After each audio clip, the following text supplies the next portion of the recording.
আসসালামু আলাইকুম প্রিয় খামারি ভাই ও বোন। তো আসলে অনেকেই জানতে চায় ফার্মি মুরগি কেমন লাভজনক। অনেকেই ভিডিও দেয় লস, অনেকেই দেয় লাভ, অনেকেই লজে পড়ে যায়, অনেকে লক্ষ লক্ষ টাকা ইনকাম করে ডিম বিক্রি করে।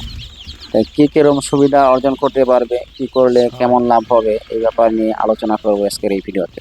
এই ভিডিওটা যারা নতুন দেখতেছেন অবশ্যই সাবস্ক্রাইব করে দিবেন, আর অলরেডি যারা সাবস্ক্রাইব করে দিয়েছেন তাদেরকে জানাচ্ছি থ্যাংক ইউ সো মাচ।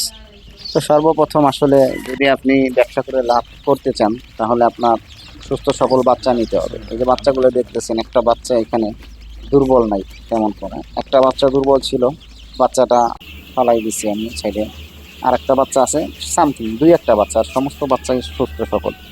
এই যে বাচ্চাগুলো দেখতেছেন এইগুলার বয়স 1 মাস হয় নাই, 27, 24, 25, 26 দিন এই বাচ্চাগুলা।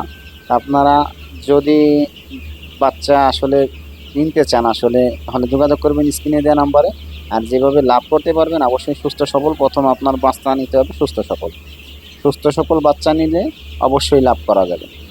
আপনি আপনার যদি ৫টা ডিমের মুরগি জন্য থাকে করেন ফার্মে, তার জীবনে অবশ্যই ডিম আপনি কিনে খাইতে হবে না। তাহলে তার নিজে তেমন ছোট কোনো থেকে ব্যয়বহুল বড় হবে করবেন। না। কারো ঘাস পাতা, আসলে তরলতা, ভাত যা ডিম আছে পাড়া ওই রানিং খাবে। মুরগি একটু লেয়ার যে এগুলা ফিটটা আছে কিনে ওইটা নিয়ে খাইলে আসলে ডিমের ডিমের জন্য পার্সেন্টেজ করা একটু যায় না, তাহলে আপনি বেশি ডিম পাবে। পাবেন। তার জীবনে কারণ ডিম আপনি কিনতে আপনার হবে না। মতো আমি করে আসলে করবেন, ডিম আপনার আসার মতো করে জন্য গড়ে তুলবেন, অতিরিক্ত ডিম পাওয়ার তাহলে জন্য কি অবশ্যই আপনি খাবার দিলে ডিমের পারে পার্সেন্টেজ অতিরিক্ত ডিম ভালো পারে? পাবেন। অতিরিক্ত কারণ ডিমের আসলে জন্য আপনি আসলে আমরা যে ডিমের জন্য লেয়ার করলে আপনি খাবারটা ডিমের বাজারে জন্য ব্যবহার করি, যদি ভালো আলাদাভাবে পালন কোম্পানির করতে ব্যবহার হয়। করা তো যায়। কিভাবে পালন করতে হয় এই তারপরে ব্যাপারেও আপনার কিছু ভিডিও দেওয়া ঔষধও আছে, আছে, চাইলে যেমন এখানে এক্সমির আছে, ডিসক্রিপশনে এক দেওয়া আছে, ফর্মুলা, ভিডিও প্লে লিস্টে অনেক কোম্পানি আছে, যাই দেখবেন এগনোর, অবশ্যই ভিডিও এরকম পেয়ে কিছু যাবেন। মেডিসিন তো আছে। আসলে আমি তারপরে যখন আপনি মাংসের সর্বপ্রথম এই জন্য ফার্মিং করেন তাহলে খামারটা আপনি মাংসের করেছি, জন্য আমার মনে হয় আলাদাভাবে না আমার পালন মতো করবেন। ডিম কেউ পাইছে। তাহলে আমার যখন অবশ্যই আমি তো আস্তে সর্বোপরি আস্তে একটা করছি, কথাই বলবো, আমার লাভ যখন করতে চাইলে 36টা নিজে প্যারেন্টস, খামার করতে আমি অল্প 35টা দিয়ে ইমু শুরু করেন। পাইছি।